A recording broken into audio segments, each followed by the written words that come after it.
Okay, so I'd like to demo how to use TransferWeights. It's something that's used a lot for the bendy arms and a lot in the face, and it can be really helpful to know how it's working to be able to customize the setup or be able to do things a little bit differently. So what I'll first start off by doing is show you what I have here. I have a skin mesh. The skin mesh right now is 100% weighted to joint head. And then I have a weight mesh which I'm going to use to transfer weights from and to mask weighting. So I have a joint section here. So let me hide skin mesh. I have a joint section here that is weighted, and what I want to do is I want to take that weighting, put it onto the head, onto the skin mesh on the head joint. I want to move it there, and then I want to split that weighting based on these joints here. So in order to do that, I have a class that Vitaly uses called TransferWeights, and it can help make it a lot simpler to do this kind of thing. So let's do a new Python code. Let's rename this TransferWeights. Let's turn it on. So the TransferWeights class is in the deform module. So from vtool.myLid import deform. And then we'll see that in here we have deform.transferWeight, and I'm going to give it the mesh that is skin that I want the end result on, and that's going to be skin mesh. So all the changes will be made here. So I want to assign that to a variable so I can access the sub functions. So transfer, I'll just call this transfer, and then transfer dot. The first thing I want to do is joint to joint, so that will transfer this blocked out weighting here onto skin mesh joint head here. Because right now the only thing affecting this mesh is head joint, but I want this weight section to affect it before I split it. And then after I split it, after I transfer it, I'm going to split it, and I'm going to split it between these joints here. So let's do the transfer first. So I'm going to go here and transfer joint to joint. So I give it the source joint. And in this case, I just have one joint, but it could be multiple. Like I could do joint head and joint jaw. But in this case, it's just going to be joint head. And then the source joints is actually the joints on the weight mesh. So on this mesh here, I want to take this joint and transfer it onto the head. So I'm going to give this weight section, and again, that can be a list of joints, so you can transfer more than one at the same time. And in this case, I want to transfer it just onto joint head,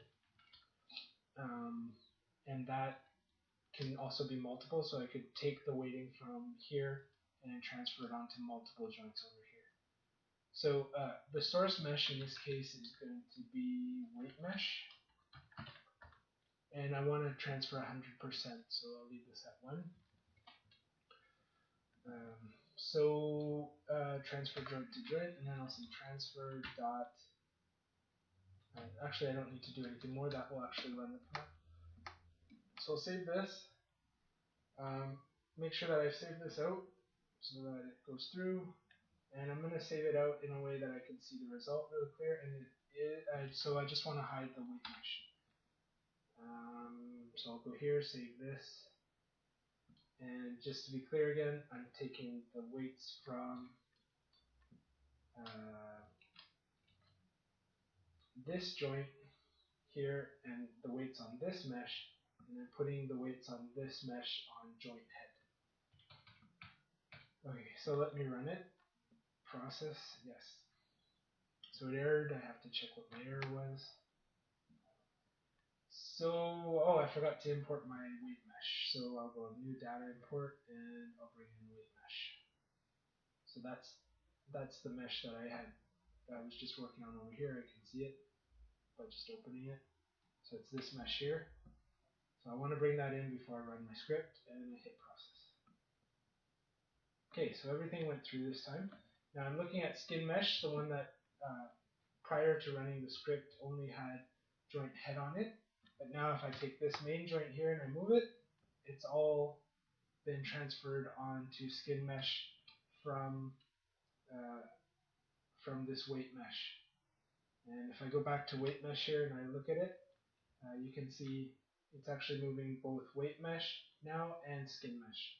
Whereas if I go back here and I unhide weight mesh and I move this joint, it's only moving the one mesh. And if I run this again, so the transfer happens really fast, it doesn't take very much time. And if I go here, there's weight mesh, and they're both moving.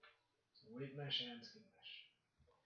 So the next step now is to split that weighting between multiple joints. So I can take the same command and say transfer joints to new joints. So what this will do is it will transfer the weights from a bunch of joints onto a bunch of other joints. In this case, it's just going to be one joint. So let's look at this. I'm going to say my joints are, and in this case, it's just going to be weight section is the joint. So that's that main joint here that I've been tweaking. So I want to take the weighting from this joint and transfer it now, and I better get those joints. So joints equals commands.ls joint underscore section, and I can put a star to catch all of them, and then type equals joint. So this will give me all the joints that I want to transfer onto. So here I'm just going to say joints. So it's going to take the weights from this joint here and transfer it onto these joints here. So weight section and then joint section star will give me these. So weight section to joints. So now I have the option of a fall off and power and weight percent change. So the fall off tells it how far it will allow a joint to have influence. So like for example, if I go to joint 1, and let me reopen this file just to get it fresh, or I can process it again. So yeah, basically how far this joint can go before it has no influence. So let's check what the value is. Right now it's a value of 3, but if I go this far, it's gone almost 6, so that's a distance of about 3. I take its initial distance, which was 3, where it's sitting in space, and then I subtract how far it's gone, which is about 6. So in this case, the fall off is about 3. So if I were to illustrate this a different way, I would create a locator, the rigging. I would maybe constrain that just to bring it over. And then I would freeze the transform here. It's basically the distance. So I'm basically saying how far, if I go here, and I better do it on one axis just to make it clear. So it's traveling about 3 units. So it's going about a distance of 3 from to the next joint, and that's a pretty good fall off. I might give it a fall off of 4 just so it mixes in a bit more. So the power is basically telling it how much it multiplies the value by itself. So if you have a value of 0.5 and you multiply it by 0.5, it becomes 0.25. So stuff that's wishy-washy will get kind of brought down, and other stuff will get brought up. So if you have a value of 0.8, it'll stay pretty high. So I think in this case I don't need that. I want it to fade off. I don't want a sharp value, so I'm going to keep it at 2. The higher this value gets, the sharper your result will be. Weight percent change is something I use when I'm skinning joints to muscles or something, and I want it to take only a portion of the transfer, but in this case I don't need it. And the same up here with transfer joint to joint. So the result that we're expecting here is that these joints are going to take over the weighting of weight section on mesh skin mesh with a fall off of 4 and a power of 2. So let's save that and let's run it. Okay, so it went through, it ran, and if I go here and I look at my wireframe, you can see that the weighting has now been transferred. If I take all of these joints together, it will do that full joint's weighting, and if I take one of them by itself, it'll only do that one joint.